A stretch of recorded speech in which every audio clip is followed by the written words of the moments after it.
Bon, on a dormi 1 heure en moins, donc on va quand même y aller.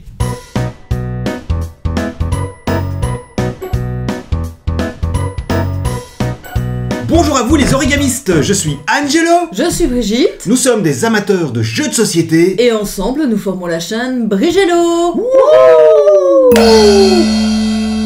Brigitte, Angelo. nous sommes parvenus à réunir des gens pour jouer à des jeux de pli. Et on a même été chez des gens pour jouer à des jeux de pli. Et vous savez comme j'aime les jeux de pli. Oui, mais ça va, t'as pris du plaisir. Oui, cette fois-ci, oui, je dois Parce que les jeux étaient sympas. Donc on va vous parler des jeux qu'on a joués. Alors, on va vous parler de 6 jeux de pli. Alors, 5 des jeux dont on va vous parler, on les a ramenés du Japon, donc ils ne sont pas facilement trouvables, on va dire, par chez nous. Par contre, il y en a un qu'on peut trouver partout. Et on commence tout de suite avec...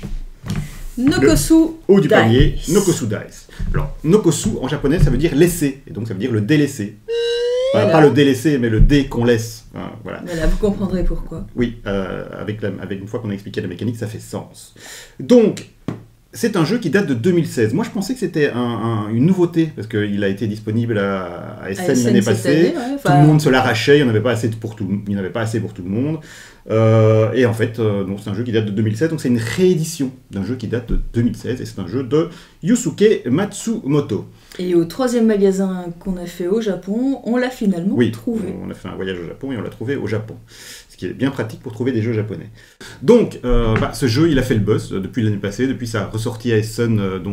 C'est un peu un jeu de la hype, il fait le buzz partout. Je sais pas trop pourquoi. Est-ce que ce jeu mérite tout le foin qu'on fait autour? Moi, je dirais que si vous êtes amateur de jeux de pli, clairement, oui. Sinon, pas forcément. Et donc, Nokosu Dice, qu'est-ce que ça raconte? Eh bien, c'est un jeu de pli avec des cartes Des dés. et des dés. Et donc, dans ce jeu, on va recevoir 10 cartes. Alors, il y a 5 couleurs de cartes numérotées de 0 à 7. On reçoit 10 cartes chacun. On va piocher 2 dés chacun dans un sac qu'on va lancer. On va garder ces dés devant soi. Ensuite, selon le nombre de joueurs, nous on a joué à 4, on va piocher dans le sac encore 13 dés qu'on va lancer au milieu de la table. Et chacun à son tour, on va prendre un dé, sans changer la face des dés évidemment. Et donc, on aura tous au final 5 dés devant soi, 10 cartes en main, et il restera un dé au milieu de la table. Voilà. Tu oublies de dire aussi qu'il y a des dés noirs, sans chiffres. Il y a 2 dés noirs, un joueur peut choisir un dé noir, et là, quand il prend un dé noir, ça veut dire qu'il fait le pari qu'il n'obtiendra aucun dé.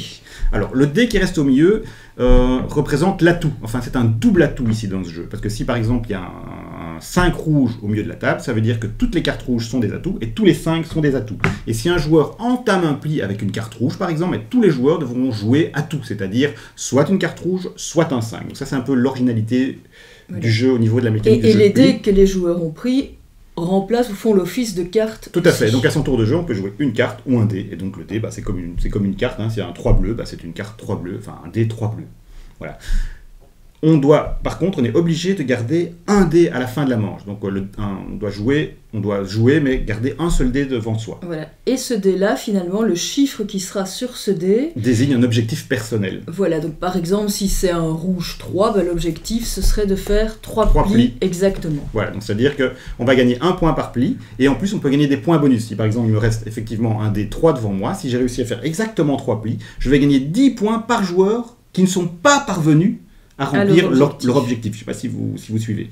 Donc, voilà, c'est tout. C'est pas si compliqué que ça. Moi, je trouve que c'est un bon point, parce que moi, j'avais peur que ce soit un jeu un peu alambiqué, difficile à comprendre. Finalement, les règles sont assez simples et assez accessibles. On peut jouer avec tout le monde, pour peu qu'on ait un petit peu l'habitude des jeux de pli. Qu'est-ce que tu en as pensé, toi? Cette fois-ci, j'ai assez bien aimé, peut-être aussi par l'objectif final. Le fait qu'il y ait un mélange de cartes et de dés, on aurait pu mettre que des cartes, mais bon, non, parce qu'on ne sait pas lancer les cartes. C'est l'originalité du truc. Voilà, on peut choisir aussi, peut-être, soit pour compléter une main, pour avoir autant... Enfin, tous les chiffres de la couleur. Voilà. Non, franchement, celui-là, j'ai assez bien apprécié. On l'a joué à 4. Oui, on l'a joué à 4. Et donc, parce que normalement, ça se joue quoi, 3, de 3 à 5. Voilà. Donc, je pense qu'à 3, c'est moins bon. 4 ou 5, c'est l'idéal. Peut-être même 5. Voilà, puis on a tellement apprécié, puisqu'on l'a tellement cherché, ce jeu aussi. Oui, donc ça aurait été dommage de ne pas l'aimer, celui-là. Mais donc, sincèrement, il est bien. C'était possible. Moi, ce que j'aime bien, c'est que le jeu parvient à installer une vraie tension. Donc, moi, c'est ce que j'aime dans les jeux de pli. C'est qu'avec 2 fois rien, ils arrivent à installer une tension terrible. C'est-à-dire qu'à chaque fois qu'on joue, que c'est son tour de jouer, chaque carte qu'on joue, on a l'impression de jouer toute l'issue de sa partie, quoi. Donc on transpire, voilà, si une mauvaise carte jouée, ben, on ramasse un pli qu'on ne devait pas, ou l'inverse, ou bien on ruine toute la séquence de jeu par la suite qu'on espérait faire. Donc voilà, donc à ce niveau-là... Il peut être très mauvais aussi, puisque si on voit qu'un de nos partenaires a pris le dé noir, ça veut dire qu'il vise aucun pli. Et donc, bon, voilà, on peut essayer de lui faire prendre le plus de plis possible. Ça, c'est peut-être le truc pour lequel je suis un peu plus dubitatif, c'est quand on fait le pari de ne pas faire de plis, dans ce jeu-là, je sais pas si c'est possible, en fait, parce que déjà, il y a la mécanique de double atout, on a 15 plis à faire, c'est énorme. C'est compliqué. Donc c'est très difficile de réussir à ne pas faire de plis. Dites-nous en commentaire si vous avez joué, si vous avez déjà vu quelqu'un réussir à pas faire de plis. Voilà, ça c'est peut-être le seul petit bémol que j'ai à propos de ce jeu, sinon impeccable, quoi. Si vous aimez les jeux de plis, c'est clair que c'est un must-have, comme on dit, hein, un must-have. Voilà, Nokosu Dice. Validé. Validé aussi. Ensuite, on a joué à 12 Chip Trick. Voilà, toute petite boîte. Alors celui-là est disponible partout, il est édité en français, en anglais, on peut le trouver absolument partout dans le monde entier. Alors, qu'est-ce que c'est 12 Chip Trick? C'est un jeu complètement minimaliste. Il y a 12 jetons dans la boîte. Alors, j'avais un peu peur d'être déçu, de pas avoir envie d'y rejouer. Je ne suis pas déçu. C'est minimaliste et ça fonctionne super bien. Donc, il y a 12 jetons, des jetons de poker. Donc, le matériel est fait de 12 jetons de poker. Alors, c'est un jeu pour 3 ou 4. On peut jouer à 4. Il y a des jetons de poker en plus, mais c'est vraiment un jeu conçu pour 3. Nous, on y a joué à 3. Donc qui ont des valeurs de 1 à 12. Il y a 6 jetons de poker rouges et 6 jetons de poker bleus. Donc, oui, ça. Au début du jeu, on mélange tous ces jetons et chacun va recevoir 2 jetons bleus et 2 jetons rouges. Tout à fait. On choisit un premier joueur. Donc, alors ça constitue notre main. On pourrait tout à fait jouer avec des cartes, mais c'est des jetons de poker. Pourquoi pas, voilà. C'est plus stylé, quoi. C'est plus... Bref, mais ça fonctionne bien. Donc, un premier joueur commence, il joue un jeton. Voilà, boum.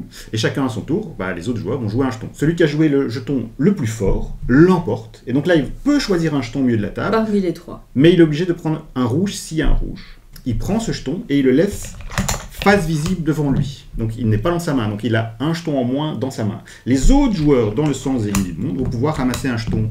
Récupérer en tout cas un jeton. Voilà, un jeton. Et celui-là, ils le prennent dans leurs mains. Donc ils pourront jouer avec. Le joueur qui a ramassé le jeton recommence. C'est tout. Le jeu s'arrête quand un joueur doit jouer, donc il a remporté un pli, on va dire, il doit jouer et il n'a plus de jetons. À ce moment-là, on additionne la valeur de tous les jetons, donc ceux qu'on a dans la main et ceux qu'on a devant nous. Si des joueurs dépassent 21, si la somme de leurs jetons dépasse 21, ils explosent, c'est écrit dans la règle, ils explosent, voilà. Et ils ne peuvent pas gagner, ils ne gagnent pas de points. Parmi tous les autres, ceux qui n'ont pas explosé, eh bien ceux qui sont le plus proches de 21 et qui ont atteint 21 remportent la manche et gagnent un point de victoire qui est représenté par un sous-boc comme ceci. Voilà. Et si tous les joueurs explosent, c'est celui qui a la plus grande valeur qui gagne. Et il faut gagner 3 fois. Voilà. Et ça marche super bien, c'est beaucoup plus subtil que ça en a l'air, parce que les jetons de grande valeur, ils sont dangereux, mais en même temps, ce sont des armes super efficaces, donc il ne faut peut-être pas s'en débarrasser tout de suite, mais pas trop tard, sinon on reste avec eux. Quand on n'est pas premier, eh bien, on sait que si on met un jeton rouge, celui qui va gagner va être obligé de l'emporter, donc il y a plein de choses auxquelles on doit penser. C'est pas si évident. Voilà, les premières fois, c'est très difficile de savoir comment jouer. D'ailleurs, je suis pas sûr que je sache comment. Voilà. Personnellement, je trouve ça un petit peu inutile parce que franchement, je pense. On appelle ça les sous-verts. Alors, l'édition est très belle, donc c'est une très belle boîte coulissante. Donc ça, c'est vraiment magnifique. Les graphismes sont super. Ça, peut-être, ça fait un peu jeu de café, jeu de bar, mais je pense que surtout, c'est une excuse pour l'éditeur de faire une boîte qui soit au format jeu de cartes et pas plus petite. Voilà, parce que je pense que le positionnement de l'éditeur Mandu Game, c'est pas de faire des jeux trop niches, mais de faire des jeux qui puissent vendre à un grand public. Donc je pense que c'est surtout pour ça. Mais c'est vrai que c'est un peu bizarre ce contraste entre ces jetons de poker bien lourds, etc., qui font du bruit, et puis ce petit carton de l'autre côté. Donc voilà, c'est pas très grave, ça c'est vraiment un détail, c'est vraiment pour chipoter. Mais sinon, 12 Chip Trick, voilà, c'est un jeu d'un auteur qui s'appelle Root. Et c'est édité par Mandu Game. Et c'est juste excellentissime si vous aimez les petits jeux minimalistes. Alors, il est catégorisé dans les jeux de plis. Alors, je ne sais pas si c'est vraiment un jeu de plis. Pour moi, c'est plus un jeu d'enchères minimaliste. Ça me fait un peu penser, je me trompe peut-être, mais à la mécanique du Jora de Reiner Knizia. Donc voilà, une belle réussite. Route. Qu'est-ce que tu es d'accord avec moi? Oui, voilà, peut-être de tous ceux qu'on a joués, c'est un de ceux que j'aimais le moins, mais en tout cas, voilà. Oui, parce que je n'arrive pas... je n'y arrive pas pour l'instant. Il faudra jouer peut-être moi non plus, mais ça ne m'empêche pas de l'apprécier. Non, mais de tous ceux qu'on a joués, je dirais peut-être un de ceux que je préférais le moins. Bien, c'était 12 Chip Trick. Ensuite, quel jeu a-t-on joué, Angelo? Dokito Aisu. Dokito Ice. Alors ça parle de quoi? De glace. On est des mangeurs de glace, donc le but Un jeu pour les gourmands. Le but, c'est de manger le plus de boules de glace possible. Voilà, un jeu pour les gourmands, un jeu ultra mignon. Je pense que c'est un jeu au graphisme les plus mignons qu'on ait dans notre ludothèque, clairement. Ça, on montrera clair. quelques cartes en incrustation, c'est absolument divin. Donc c'est un jeu de pli, très classique, mais avec quand même une petite originalité. Donc il y a des cartes en différentes couleurs qui représentent des goûts. Il y a goût matcha, goût vanille, goût chocolat. On est 4 joueurs, on choisit 4 goûts, donc on enlève les autres cartes. Il y a 13 cartes par couleur. On distribue 10 cartes par joueur, en tout cas quand on était 4, on distribuait 10 cartes. C'est un must follow, donc un joueur joue une carte, il faut suivre. Si ce ne sont que des cartes d'une seule couleur qui ont été jouées, donc tout le monde a su suivre, c'est le joueur qui a joué la plus grande carte qui remporte le pli, et donc si c'était en matcha, en vert, bien il remporte une boule de glace vert. Il faut savoir que l'idée est que donc chaque joueur a un petit cornet. On commence avec un petit cornet de glace et l'idée c'est de compléter le cornet de glace. Quand on gagne un pli, on met une boule de glace sur son cornet. Donc si j'ai gagné si tout le monde a suivi ma couleur, je prends une boule de cette couleur.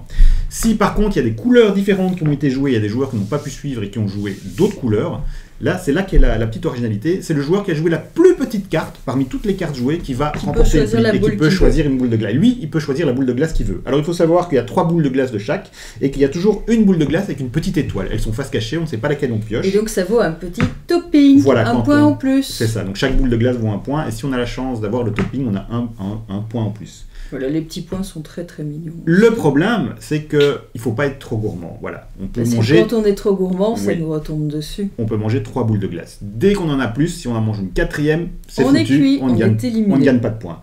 Donc c'est tout simple.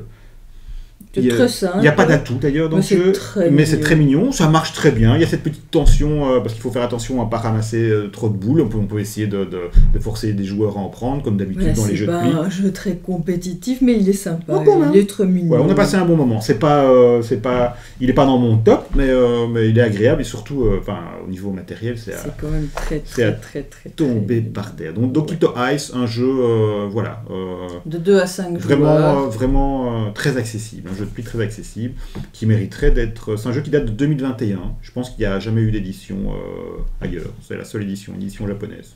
C'est bizarre. Peut-être que les droits sont difficiles à acquérir, j'en sais rien, je sais pas comment ça marche. Mais en tout cas, il y a du potentiel, quoi. Voilà. Et validé par moi pour un jeu de pli, c'est bien.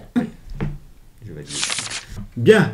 Après ça, on a aussi joué encore à un autre jeu. Le 4e. Oui, aussi presque aussi mignon, si pas plus.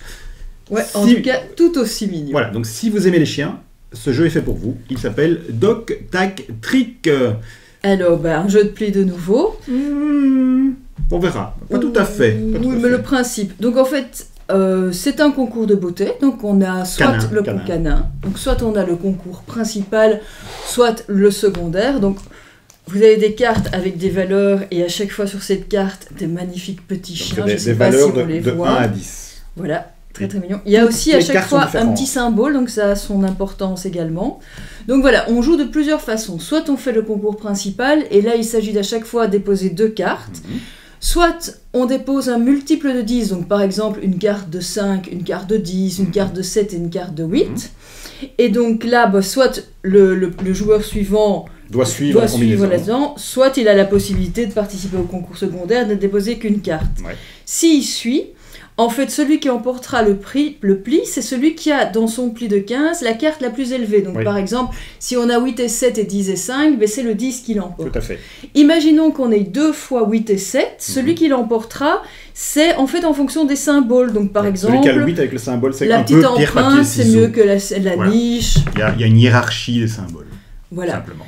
Deuxième façon de jouer, c'est par paire. Et donc là, on joue des paires, mais étonnamment, c'est pas la paire la plus forte qui l'emporte, c'est la paire la plus faible. Oui, la plus faible, oui. Pareil, on peut également jouer des suites, donc 1, 2, 3, 4, mais là également, c'est la suite la plus faible qui l'emporte. Ça, c'est particulier. Voilà. C'est un jeu hyper mignon. Oui, et malin, et très il n'est pas bête du tout. En plus, à chaque fois, il y a indiqué donc, la race en japonais, en anglais, avec une petite description. Ce qu'il faut préciser, c'est que le gagnant du concours principal va gagner 3 points. Le deuxième va gagner 1 point, et celui qui a gagné le concours principal, celui qui a joué une seule carte, donc il y a la carte la plus forte, le concours minimal, secondaire, le secondaire, voilà, il lui, a gagne 1 point. qu'un point. Et le dernier pli qui du était jeu, un peu vicieux, ça il vaut 5 points. Voilà. C'est tout simple, mais c'est beaucoup plus malin que ça en a l'air. Moi, j'ai beaucoup aimé. Oui, on a joué à aussi. 4, je pense qu'il est encore meilleur à 5. À 3, je pense pas que ça soit terrible. Mais voilà, mais je serais très curieux de jouer à 5. Parce que Et ça doit alors, être voilà, vraiment particularité aussi, une carte de 5 peut également valoir meilleur. 10. Oui, Donc, les 5 valent 10 et les 10 valent 5, c'est comme on veut. Les autres Voilà. cartes ont une valeur unique. En tout Donc, cas, voilà. Très bonne surprise. Amateur de jeux de pli, parce que tu dis que c'est pas un jeu de pli, mais non, finalement c'est un parce que peu plus c'est large. un jeu où on joue des combinaisons pour gagner les plus fortes possibles, pour gagner des points. Je vois Voilà, pas trop où est le et pli quand c'est là-dedans. le plus fort, c'est pas forcément ça qui l'emporte, puisque justement, pour deux phases du concours principal, c'est les plis les plus Oui, faibles oui, tout à qui fait. Tout à l'emportent. fait. Donc voilà. Mais En la tout cas, combinaison c'est- la plus forte, c'est la plus faible. Vous aimez les chiens, vous aimez les jeux de cartes, ne ratez pas ce petit jeu-là, Voilà. en tout cas. Voilà, on va en envoyer Donc, une copie Doc, à Tac, Trick. Michel Drucker, il va être content. Voilà. Donc après ça, un autre petit jeu auquel on a joué, c'est Gummy Trick. Aussi un petit jeu très très mignon, où on joue en fait avec des bonbons. Oui, bon, des bonbons. Alors, c'est des cartes de couleurs différentes. Quand on joue à 4, on a joué avec 5 couleurs différentes. Elles sont numérotées de 1 à 10, si je dis pas de bêtises, un truc comme ça. On reçoit 12 cartes en main, je pense aussi. Alors, les cartes ont une couleur, une valeur, et aussi, en dessous de leur valeur, un nombre de points de victoire. Ici, on voit que le 6 rapporte 3 points de victoire, que le 10 rapporte 1 point de victoire. En fait, le 1, au plus la carte est faible, au plus elle peut rapporter de points de victoire. Et donc, elles sont illustrées avec des petits bonbons. Alors, comment ça marche ? C'est un must-follow, mais un peu particulier. Donc, c'est un jeu où il faut suivre la couleur, mais c'est un peu spécial. Je vais essayer de ne pas m'embrouiller dans les explications. Donc, le premier joueur ouvre. Il joue avec la couleur qu'il veut, bleu par exemple. Le deuxième joueur, s'il a du bleu, il est obligé de jouer du bleu. S'il n'en a pas, il va jouer du rouge, par exemple. Le troisième joueur doit suivre toujours la première couleur. S'il n'a pas la première couleur, il doit regarder quelle est la deuxième couleur qui a été jouée. Et s'il a la deuxième couleur, ici en l'occurrence du rouge, il est obligé de jouer du rouge. Sinon, il pourra jouer ce qu'il veut. Le joueur après, même chose, il doit d'abord regarder la première couleur, suivre la première. Il n'a pas, il doit suivre la deuxième. Il n'a pas, il doit suivre la troisième. Et il n'a toujours pas, il joue ce qu'il veut. Voilà. Sauf que, quand on distribue les cartes au départ, Oui, c'est vrai, j'avais oublié. on a chacun des cartes dans sa main, mais il y a aussi 3 cartes, Face des cachée. faces cachées Ça, on a devant 9 chaque cartes en main joueur. et 3 cartes face cachées. Et donc ça, c'est la petite particularité du jeu, parce que donc, soit on suit, soit on décide, on prend une des 3 Caché. cartes. Et donc, comme on sait pas ce que face c'est, on cachée peut jouer devant nous. n'importe quoi. Donc là, on doit Et pas donc suivre. voilà, ça peut peut-être parfois sauver ou Ou tout à fait se foutre dedans. Voilà. Et donc, et alors, l'autre originalité, c'est qu'une fois qu'on a fini, les joueurs vont gagner des plis dans chaque couleur. Donc ça veut dire que s'il y a plusieurs couleurs qui ont été jouées, par exemple du bleu, du rouge et du vert, le joueur qui a joué la carte la plus forte en bleu va ramasser sa carte à lui, qui va laisser face visible, donc il va rapporter les points qu'il y a dessus. Si c'est 3 points, c'est 3 points. S'il y a d'autres cartes bleues qui ont été jouées, il les ramasse prend. face cachée. Mais si Celles-là quelqu'un a rapporteront- par exemple Celles-là rapporteront 1 point. un point, voilà. Voilà. Et si quelqu'un a joué par exemple une orange ou une jaune, et qu'il est le seul, Il l'emporte, il a gagné, la il a gagne. gagné. Donc chacun va gagner en fait des plis dans chaque couleur. Donc c'est ça qui est original. Et ce qui est, personnellement, moi ce que j'aime beaucoup dans ce jeu, c'est qu'il y a quand même un tout petit peu de hasard avec ces 3 cartes. Il y a un petit peu d'incertitude. que tu as ouais, il y a un devant petit peu toi. de- Mais ça peut le en suspense. fonction te sauver aussi. Donc Voilà. voilà. Moi j'ai beaucoup apprécié ce jeu en fait. Ouais, il est sympa. Moi, c'est pas mon préféré, mais je l'ai trouvé très sympa. Ah, moi il est dans mon top Et donc, le but 3. du jeu, c'est après avoir joué tous les plis, c'est celui qui a le plus de points. On peut aussi jouer 3 manches et voir qui a le plus de points après 3 manches. Donc, Il est agréable, un petit peu original franchement. oui, tout à fait. Voilà, moi qui, à la base, quand même, je rappelle, n'aime pas trop les jeux de Mais plis, je sais pas pourquoi tu continues à dire ça. Hein. parce que finalement, je commence à les aimer. Ben oui, c'est sympa, c'est pas compliqué, c'est pas trop tordu. C'est pas, Voilà, c'est pas mais je trop pense peut-être le sujet, la façon de présenter les choses, les petites originalités. Moi, je trouve ici le fait du hasard, enfin, comme au final, le jeu suivant qu'on va présenter, il y a aussi une petite originalité, et bien ce sont des choses que, je sais pas, qui font peut-être que j'aime mieux ce genre D'accord. de jeu. T'aimes bien quand c'est pas trop austère, quoi. Voilà, peut-être. Quand il y a un petit peu de fun. En tout cas, il est validé. Moi, c'est un peu l'inverse. J'aime bien les jeux de plis un peu plus carrés. Oui, t'es plus droit. On va dire ça. Nous arrivons au dernier jeu de plis dont nous allons vous parler dans cette vidéo. Et ce dernier jeu de plis, c'est... Alors, on me laisse le choix. On me laisse Vas-y, pas le choix essaye de quoi le dire. prononcer le titre. Auf falscher Fahrt. Je vais juste vérifier si j'ai branché le micro. Je suis plus certain. C'est bon, le micro est branché. Continue. Voilà. Un jeu de Jürgen Kroll. Sorti en 2021.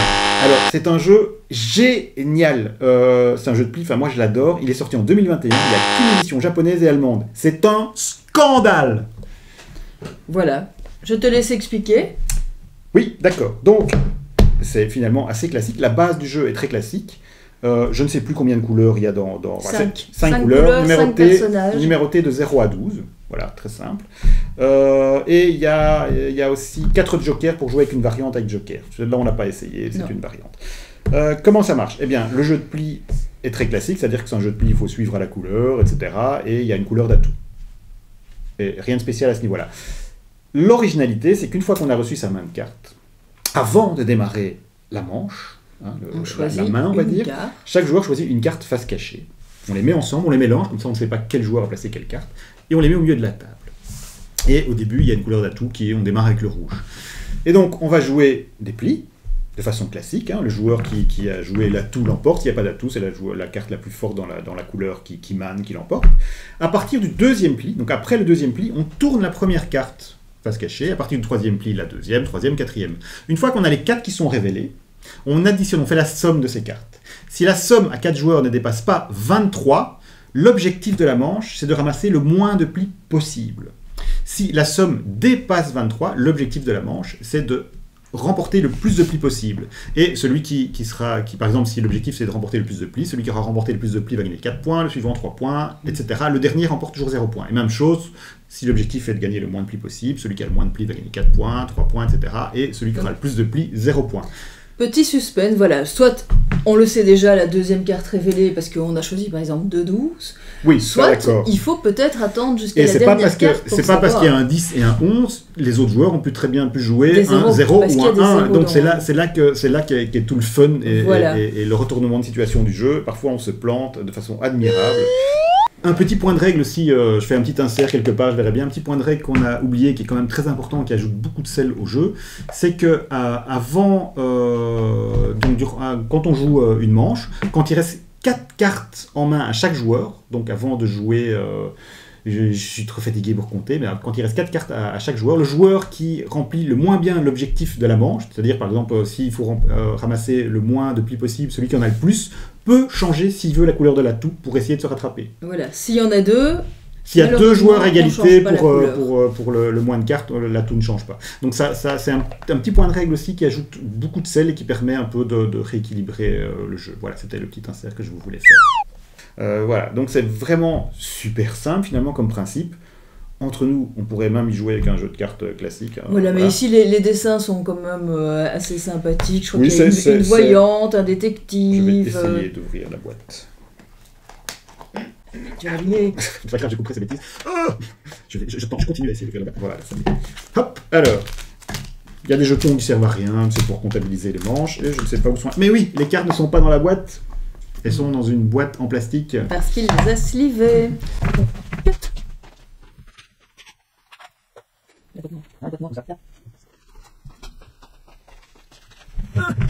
Voilà. Les cartes sont dans cette boîte, dans cette deck box, puisque une fois slivées, elles ne rentrent plus dans la boîte d'origine. Voilà, petit coup de gueule à propos des éditeurs. Prévoyez une boîte légèrement plus grande qu'on puisse mettre les cartes slivées une fois qu'on les a slivées. Ou alors il faut mettre un gros élastique autour et c'est moche et ça déborde. Enfin, voilà. Moi je préfère les mettre dans une boîte. Vous avez par exemple une voyante. Une fois, c'est les couleurs des cartes. Voilà, c'est ça. Ça pourrait être pique trèfle. Mais c'est mignon, oui, c'est sympa.